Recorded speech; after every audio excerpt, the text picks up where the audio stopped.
Hello friends, welcome to study of commerce. आज हम commerce MCQ वाली सीरीज़ में एक और एमसीक्यू का वीडियो डिस्कस करेंगे।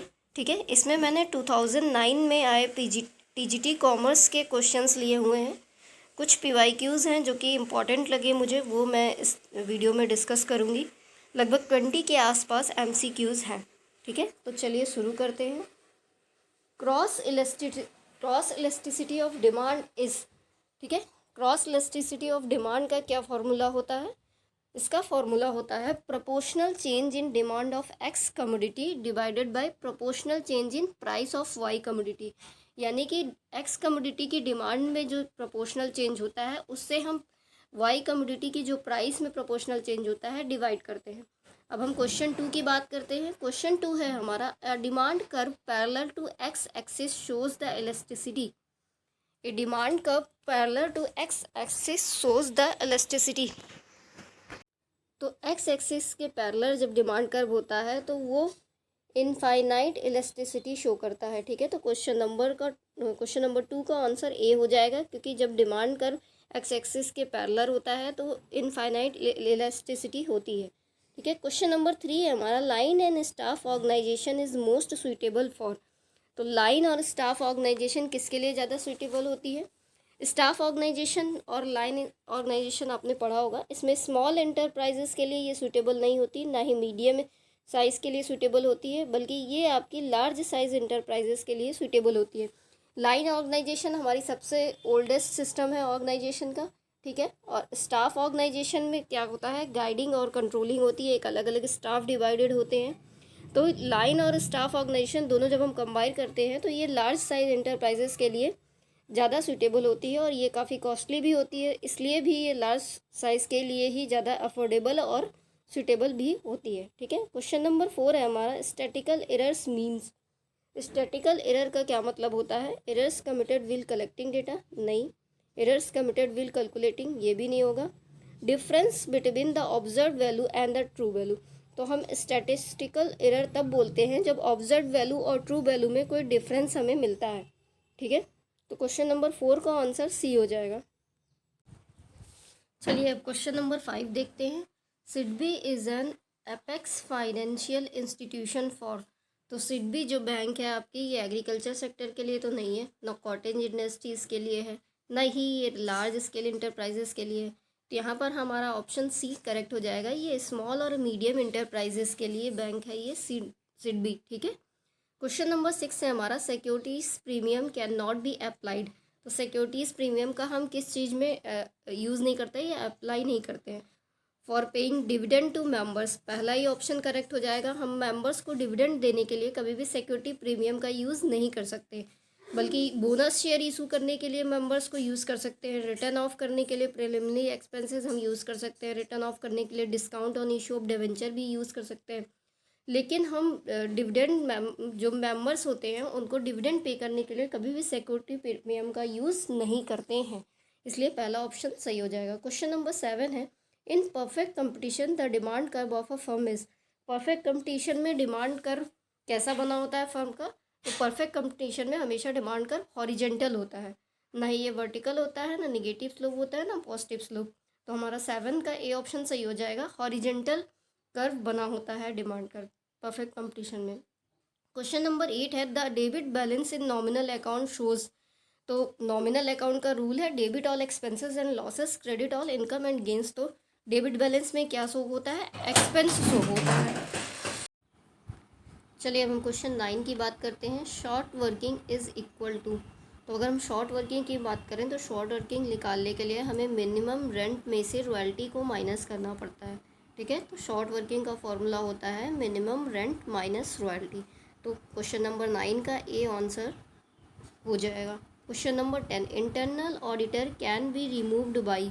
तो इंटरनल ऑडिटर किसके द्वारा रिमूव किया जाता है? मैनेजमेंट के द्वारा, कि शेयर होल्डर्स के द्वारा, कि गवर्नमेंट के द्वारा?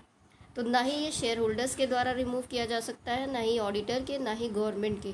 ठीक है, इंटरनल ऑडिटर मैनेजमेंट के द्वारा ही रिमूव किया जा सकता है और रखा भी मैनेजमेंट के द्वारा ही जाता है। ठीक है, क्वेश्चन नंबर 11 है हमारा, the formula for coefficient of variation is. तो कोफिशिएंट ऑफ वेरिएशन का फॉर्मूला क्या होता है, standard deviation divided by mean, ठीक है। बाकी सारे ऑप्शन गलत हैं। क्वेश्चन नंबर 11 का ए ऑप्शन करेक्ट है। कोफिशिएंट ऑफ वेरिएशन का फॉर्मूला होता है standard deviation upon mean. Question number 12 है X and Y motivation theory has been propounded by. तो X and Y motivation theory आपने पढ़ा होगा, जिसमें वाई में निगेटिव चीज़ें होती हैं, लेकिन वाई में पॉजिटिव चीज़ें होती है और एक्स में निगेटिव चीज़ें होती हैं, ठीक है। वो निगेटिवली मोटिवेट होता है और वाई में हम पॉजिटिव रहते हैं हमेशा, ये वाई थ्योरी बोलती है। और इसको दिया था MC ग्रोगर ने। तो X and Y motivation theory जो है MC ग्रोगर के द्वारा दी गई है।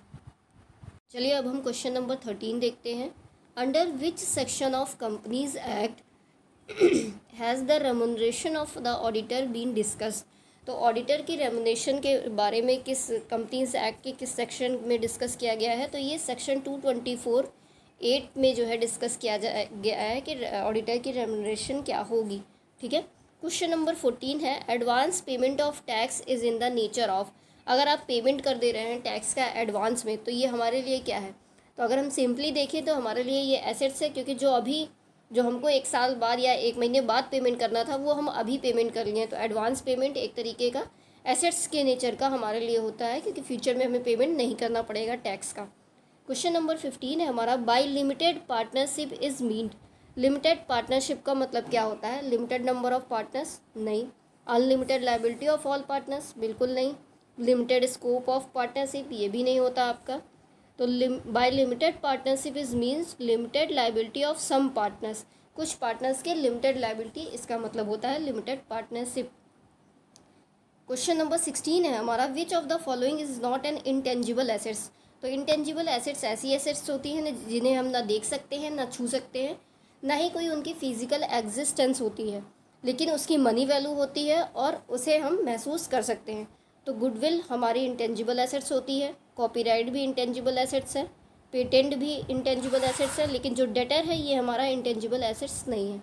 तो क्वेश्चन नंबर 16 का आंसर हो जाएगा सी। चलिए अब हम बात करते हैं क्वेश्चन नंबर 17 की। In his report the auditor gives. अपनी रिपोर्ट में ऑडिटर क्या देता है हमें, ठीक है, जजमेंट तो नहीं देता है, ठीक है। Guarantee to correctness of account, किसी भी चीज़ की करेक्टनेस की वो गारंटी भी नहीं दे सकता, तो ऑल ऑफ दीज भी नहीं होगा। तो इसमें हमारा बी ऑप्शन सही हो जाएगा, ओपिनियन। तो ऑडिटर अपनी रिपोर्ट में क्या देता है, ओपिनियंस देता है, ठीक है। क्वेश्चन नंबर 18 है working papers which contain a record of the audit work done are the property of.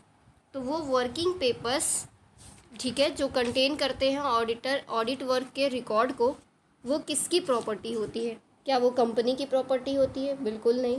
Company और ऑडिटर, इसमें कंपनी आ गई इसलिए ये भी नहीं होगा, ना कंपनी लॉ बोर्ड की होती है।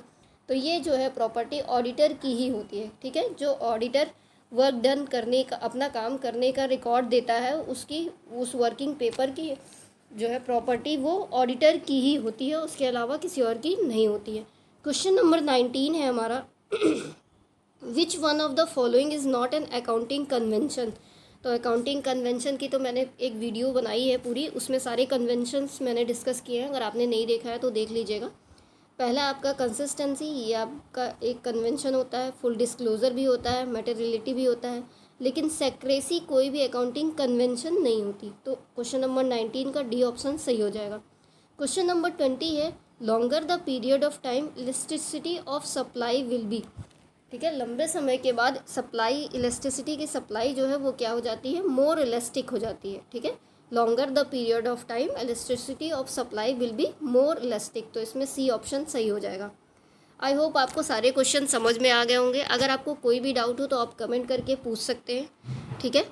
Thanks for watching. आगे की वीडियोज़ देखने के लिए चैनल को सब्सक्राइब कर दीजिएगा।